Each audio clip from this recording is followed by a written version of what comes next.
Live from the Bill Austin Studios in downtown Phoenix, you're listening to Traffic Jam on Blaze Radio.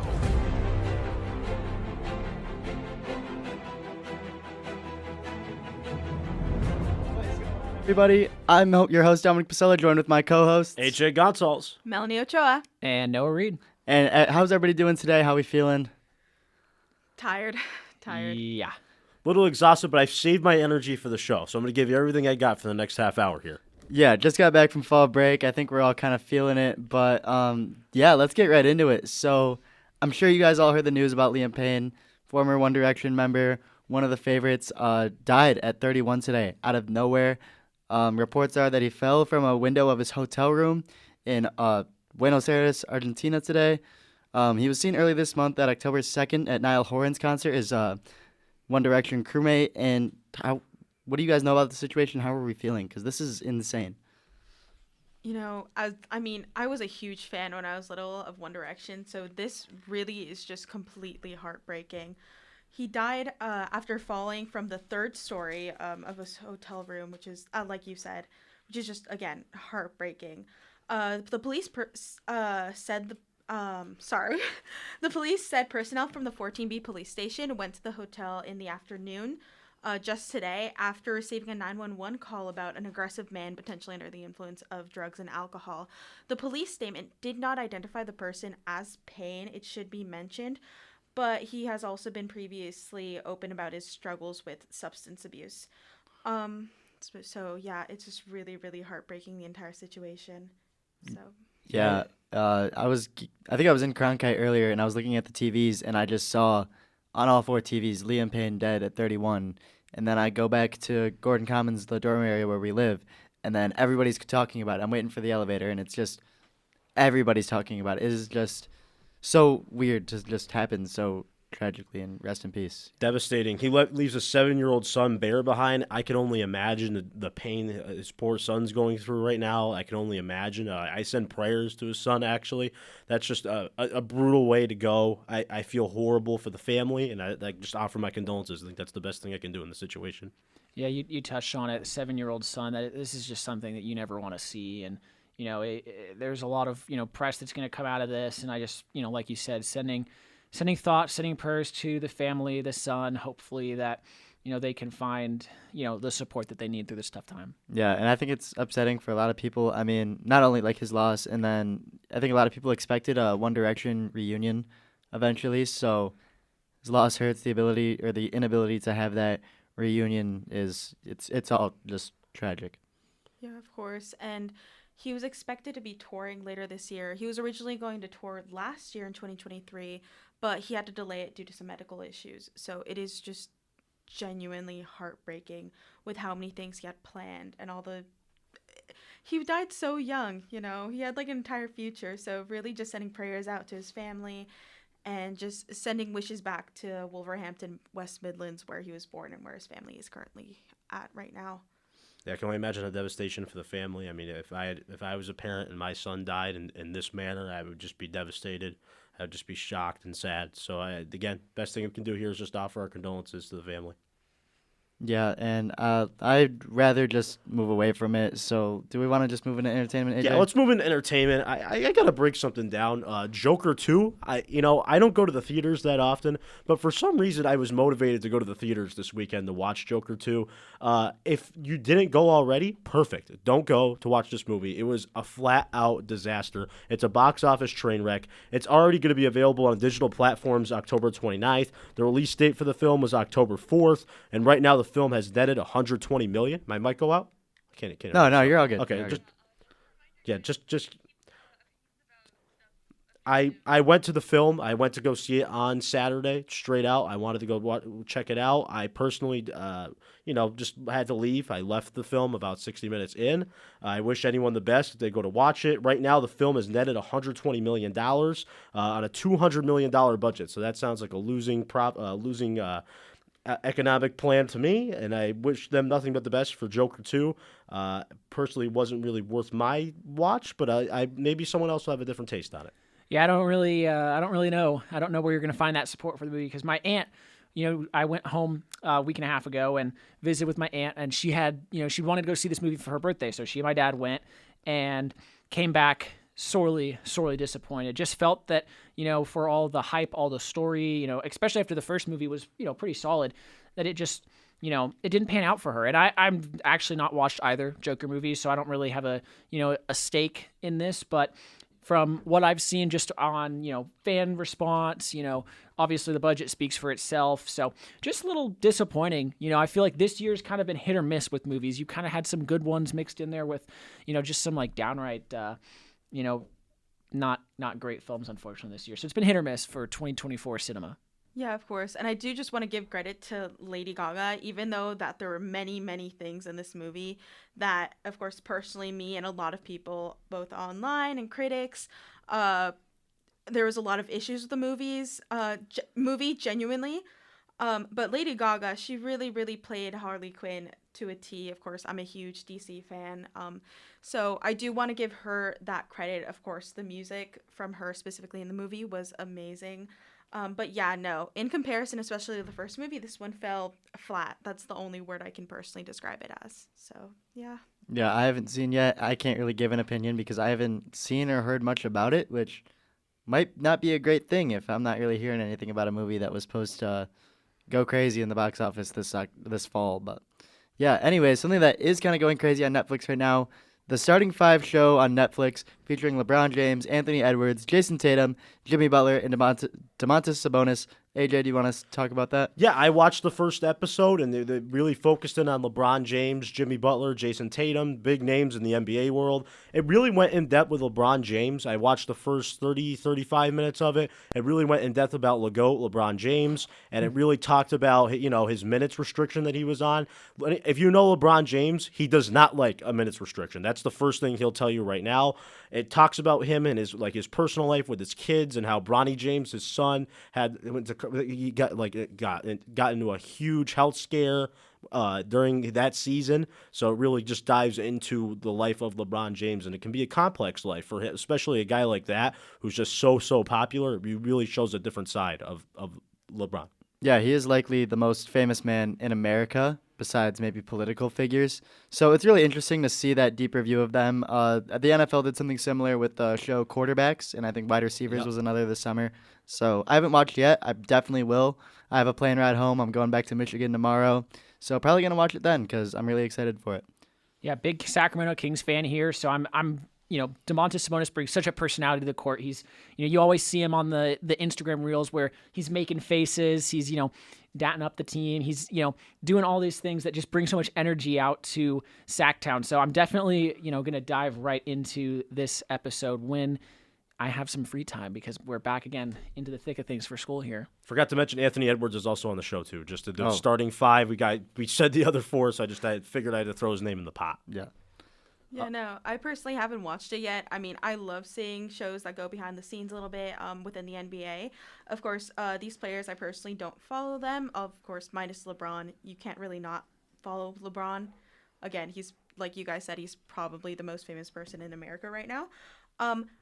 But if I can ask, what platforms can you watch this show Netflix. on? Netflix. Yep. Okay. So easy to watch. Netflix. I think it's in the top 10 right now for Netflix shows. Yeah, I think it is. So we'll be watching. You can watch that for sure right now on Netflix. So. Well, one thing you said was LeBron is the most popular man in America. I'm actually going to disagree with you because our next storyline is going to take us to two of the most popular figures in all of America. What a perfect segue. I mean, he did the job for me. That was wonderful. Yeah, so speaking of sports colliding with entertainment, I thought my write-up was good, but he outdid me today.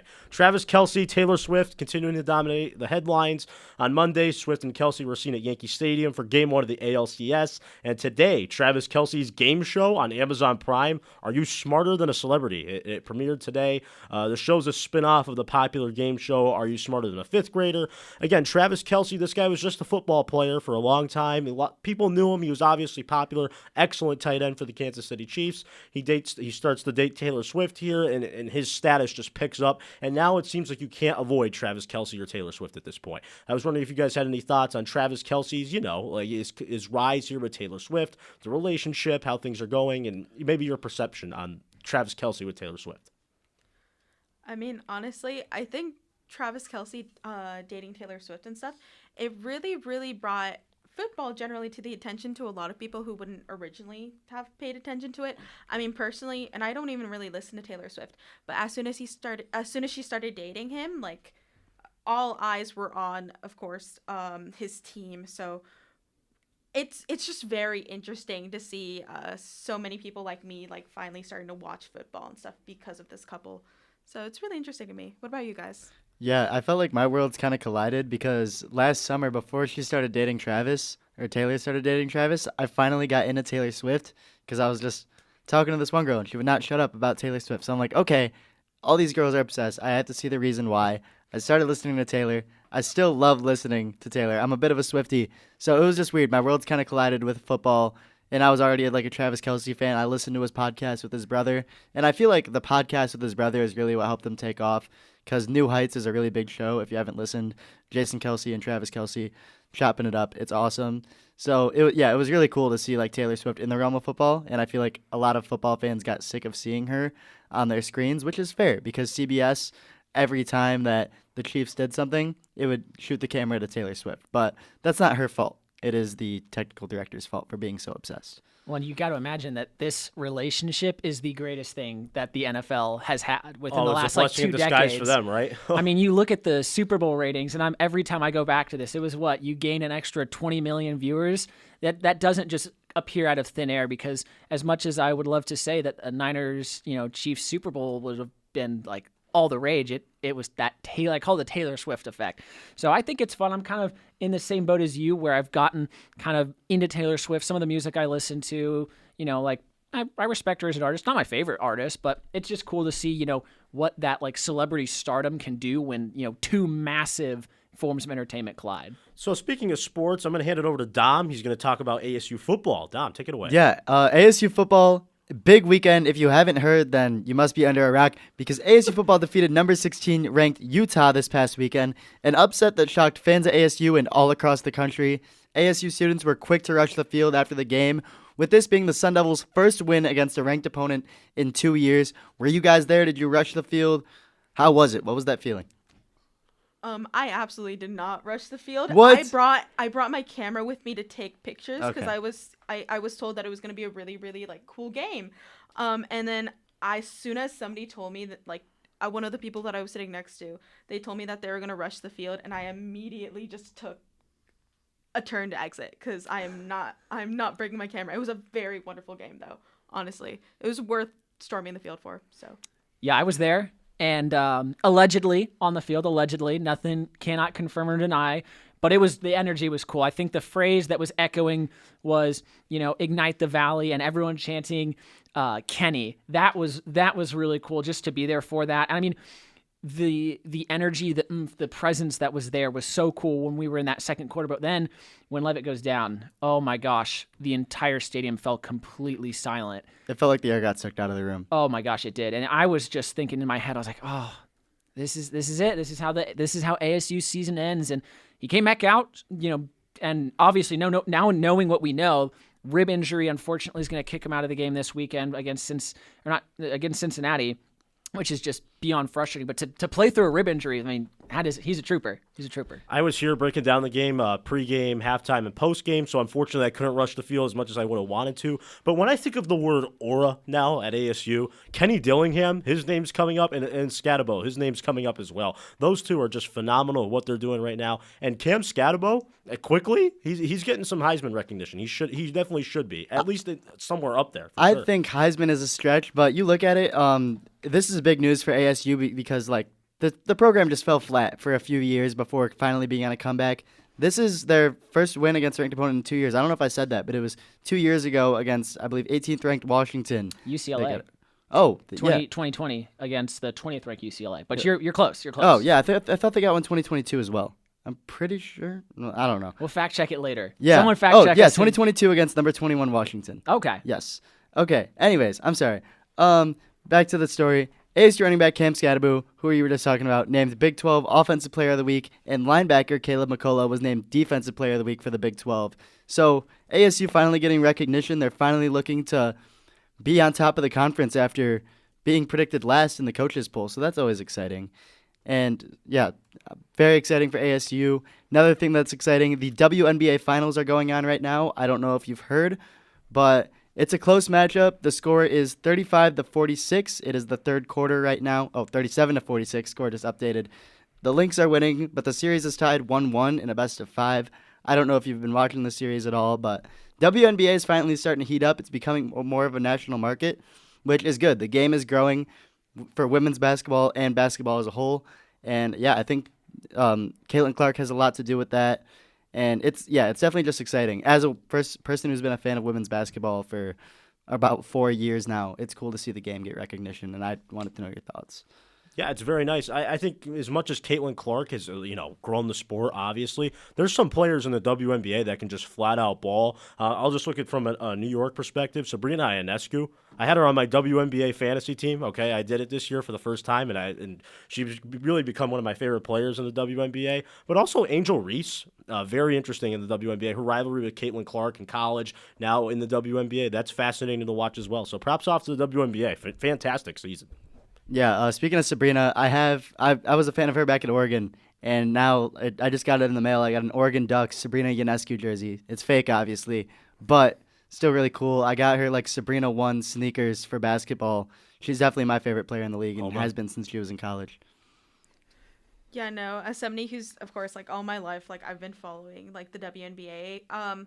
This is such an interesting matchup, just seeing Lynx and Liberty. Of course, I've been personally following Liberty for majority of the finals, but really Lynx is just coming out of nowhere. I mean, to me, honestly, a lot of people were personally predicting that Liberty was going to be heading this game, but so far they've been in the lead for a while now for this game. So really interesting matchup, and I'm definitely going to be watching this game as soon as this thing is over. But yeah.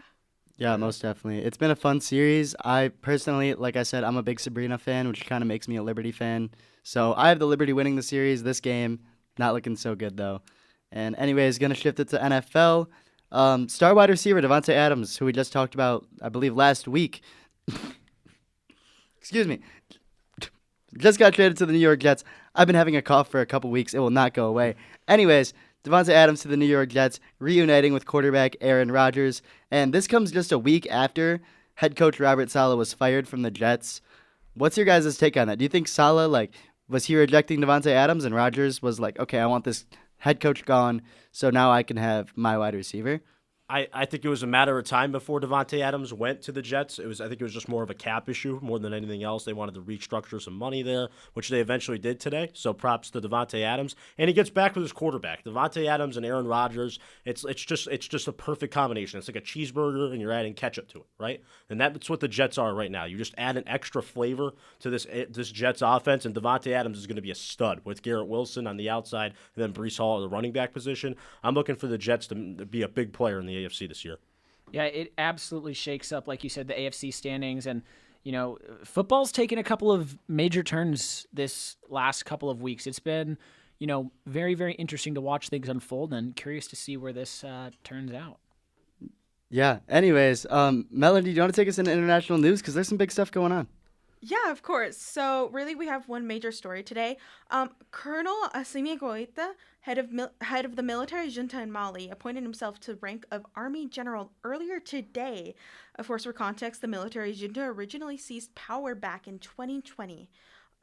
His new special title is Colonel Assimi Goïta of the Land Army. Mouthful, personally. It's the highest military distinction in the entire country. It's been only held by 2 former heads of state in Mali's entire history.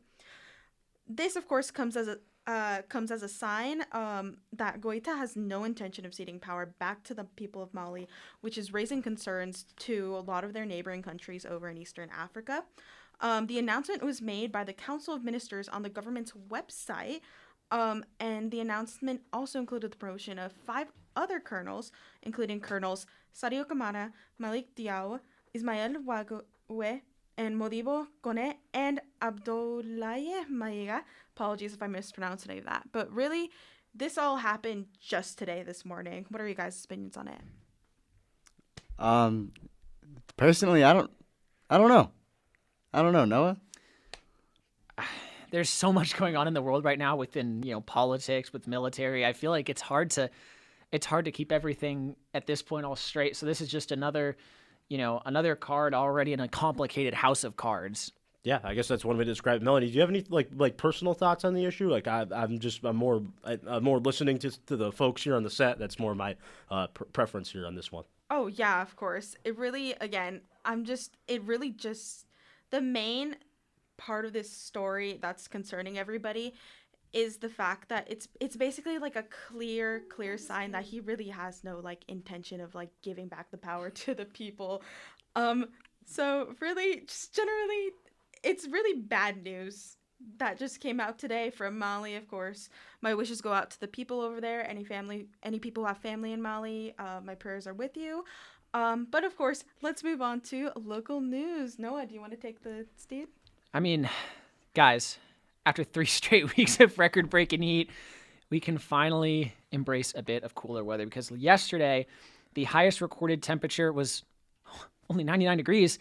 But that was freezing. That was shy of the record. Again, record, I want to preface, was 103 degrees for the date of October 15th. And this was the first time since September 24th that Arizona has not had their daily heat record broken. That is an absolutely ridiculous number. Prior to 2024, this city had never seen more than 7 days straight of record-breaking heat. Are you guys happy that fall apparently has finally arrived? Bring out the sweatshirts. It doesn't feel like fall. I'm excited. I'm going to Michigan this weekend, so finally maybe I'll feel that 60-degree weather and then come back here and be like, it's summer again, because, yeah, calling 90 degrees fall is kind of blasphemous from someone from the north. So, I don't know. I'm excited that it's not 1 billion degrees. I'm wearing long sleeves today, finally. And, yeah, I mean, I'm excited to see what fall really feels like. So you fly out tonight, right? At 6 a.m. tomorrow. Okay, tomorrow morning. So you're going to unfortunately miss our first rain since August 22nd. Nothing crazy, but some clouds will dawn us, and we should get some showers Friday morning. Hopefully, fingers crossed, everybody. Is this seriously the first rain in almost 2 months? Yes. That's Yep. insane. Really? Basically. Wow. Okay, I could have sworn it rained like a little earlier, like maybe in September. Nope. Maybe it was wasn't just like super a monsoon. cloudy. There wasn't like a monsoon. Wasn't there that It one? was one the day. single driest monsoon season in record for the entire area. Wow. That's crazy. No, usually it's pouring, and like July's like peak monsoon season, and there was like nothing. I'm ecstatic for the rain tomorrow. Really, yeah, See? no, I'm gonna miss out, unfortunately. I mean, I get clear skies back in Michigan, and that doesn't happen very often around this time of year. So I'm gonna soak that in, come back. Maybe it'll rain again if we're lucky, because rain in Arizona, it's like seeing a unicorn. It just doesn't happen very often. So it's always cool to see, and I just miss like the smell of rain on cement, like wet cement, not wet cement, but rainy cement. Definitely like probably the best smell imaginable. So sucks I'm missing that, but oh well. Hey, nice bit of fresh air, and you touched on it right there. Something happening that doesn't happen very often, and we're getting something pretty cool this weekend, October 19th and 20th at the Mesa Arts Center. They're going to be welcoming the Dia de los Muertos celebration, or the Day of the Dead. It's traditionally observed on November 1st and 2nd, but this event offers the community a chance to celebrate and learn a little bit about Latin art and culture. This is something that's going to be really fun. I'm really excited. If I have time, I would really like to go, because there's going to be food, and Don't make me hungry traditional again, dude. Mexican food is just divine. All right, now he's making me hungry. I'm trying to go to the gym after this and like work out and like act like I'm healthy for a day, but like, it looks like it's off the table now. He's about to make me hungry. I can already see it coming in. Well, again, I tried to narrow some of this down to some of the 3 biggest things. They have a community altar, which is, again, in spirit of the traditional Dia de los Muertos festivity, which is allowing anyone to come up and honor their loved ones by bringing photographs, notes, non-perishable items, flowers, and just other traditional decorations. You've got festival activities like artist demos, delicious food, as I touched on earlier, family fun activities, which is really, this one's cool. It's an altar contest with submissions from the entire community. You're going to have dozens of cultural performances, live music, arts, crafts, jewelry, which this one stuck out to me. They're going to be taking you through a workshop. It's hands-on, and participants have the chance to decorate their own copper enamel skull with colorful beads, led by a very well-known jewelry instructor, Jenny Vaughn. That'll be really cool because you get to keep that. And so, yeah, if you guys can, it's going to be from 10 a.m. to 5 p.m. Saturday and Sunday. I encourage you guys to check it out. Yeah, I will be in Detroit, unfortunately, but my mom, she's a big fan of Dia de los Muertos. She's Mexican, and she loves sugar skulls and all that. So that sounds like something she would love, is being able to design her own. But yeah, unfortunately, I can't make it. Try to get it out there. I'll try to get out there on Saturday. We'll see. Maybe we gotta just work on the time schedule. Again, he's making me too hungry, so I gotta figure out the eating plan now. Mexican food, I'm starting to like it a lot more now that I come out here. So. Yeah, of course. Unfortunately, I won't be able to make it either. Of course, sorry. I just go back with my own family to celebrate Dia de los Muertos. My mom and I make our own little altar and stuff like that. But this sounds super amazing. And honestly, if I wasn't with my family, I would absolutely be coming here. Again, calaveras are really, really beautiful. So the fact that you can make your own and just bring it home and maybe potentially make your own little altar for like your deceased loved ones is honestly so sweet and so amazing. I'm happy they're doing that. Anything else, Fred? No, I think that's a wrap for today's show. I think we all need to go eat. This happens every single time. Long fall break. We're finally back, so let's go rest up. That's a wrap for today's show. I'm Dominic Pasella. I'm AJ Goncalves. I'm Melanie Ochoa. And I'm Noah Reed. Have a good week. We'll see you next one. Bye.